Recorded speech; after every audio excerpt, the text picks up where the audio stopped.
The Upper Hawkesbury River in northwestern Sydney is a crucial water source for domestic, agricultural, industrial and recreational use.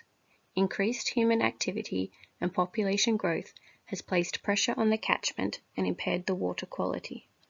The aim of this project is to characterise the river catchment in terms of its microbial communities, faecal indicators and physicochemical parameters, to assess the state of the system and its potential human health impacts.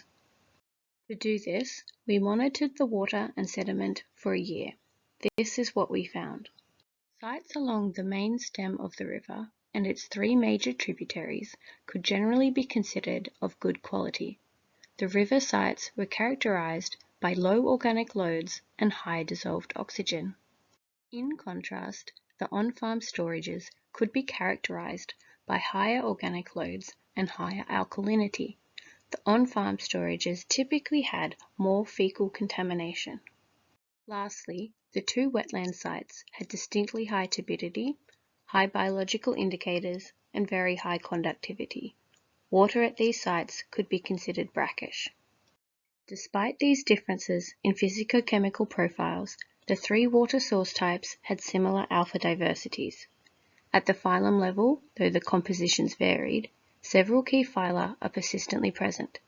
They include actinobacteria and cyanobacteria, which are common in freshwater environments, and proteobacteria and Bacteroides, which include a range of gut bacteria and known human pathogens, signaling a potential human health risk.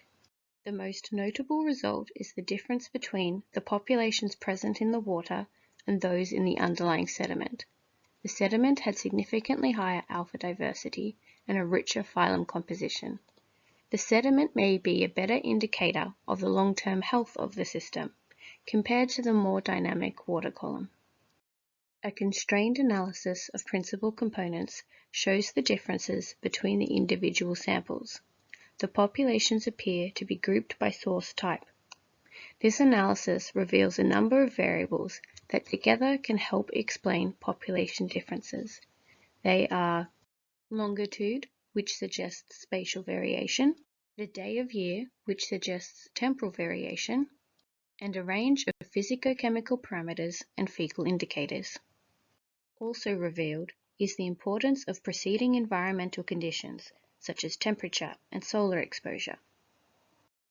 These results tell us that microbial communities, physicochemical parameters, or faecal indicators alone cannot adequately capture the status of a freshwater system, but together can lead to a better understanding of our precious resources.